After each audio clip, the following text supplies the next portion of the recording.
ആരോഗ്യമന്ത്രി വീണ ജോർജിന്റെ രാജി ആവശ്യപ്പെട്ട് യൂത്ത് കോൺഗ്രസ് മലപ്പുറം ജില്ലാ കമ്മിറ്റിയുടെ നേതൃത്വത്തിൽ നടത്തിയ കളക്ടറേറ്റ് മാർച്ചിൽ സംഘർഷം. പോലീസും യൂത്ത് കോൺഗ്രസ് പ്രവർത്തകരും തമ്മിൽ ഉന്തും തള്ളും ഉണ്ടായി.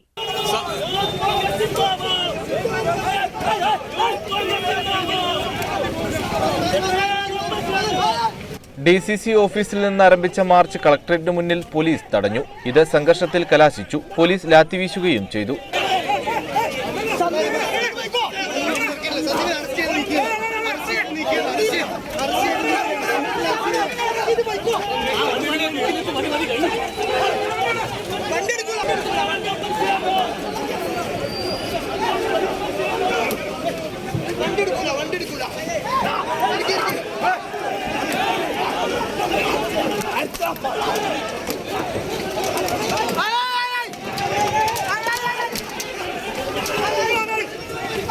മാർച്ച് ഉദ്ഘാടനം ചെയ്തുകൊണ്ട് കോൺഗ്രസ് വക്താവ് സന്ദീപ് വാര്യർ സംസ്ഥാന ആരോഗ്യവകുപ്പിനെ രൂക്ഷമായി വിമർശിച്ചു.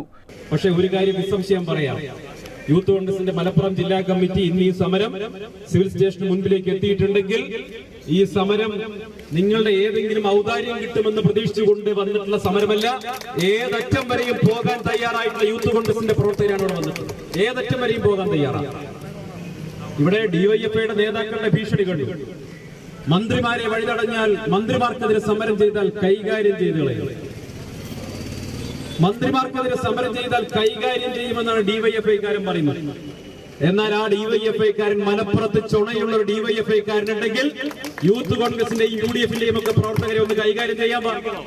അതിന് മാത്രമൊന്നും ഡിവൈഎഫ്ഐ ഇപ്പൊ മൂത്തിട്ടില്ല. നിങ്ങൾ സമരവും മറന്നിട്ടുണ്ട്, നിങ്ങൾ സമരമാർഗങ്ങളും മറന്നിട്ടുണ്ട്.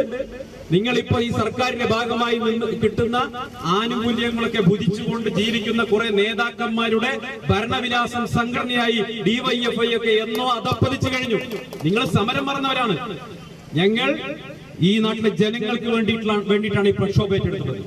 സംഘർഷത്തെ തുടർന്ന് ഉദ്ഘാടകൻ സന്ദീപ് വാര്യർ, യൂത്ത് കോൺഗ്രസ് ജില്ലാ പ്രസിഡന്റ് ഹാരിസ് മുദൂർ എന്നിവർ ഉൾപ്പെടെ 14 പേരെ അറസ്റ്റ് ചെയ്ത് നീക്കി. മാർച്ചിൽ പങ്കെടുത്ത സംസ്ഥാന സെക്രട്ടറി നാസിൽ പൂവിൽ, കണ്ണമംഗലം പ്രസിഡന്റ് അനഫ് എന്നിവർക്ക് പരിക്കേൽക്കുകയും ഇവരെ താലൂക്ക് ആശുപത്രിയിലേക്ക് മാറ്റുകയും ചെയ്തു.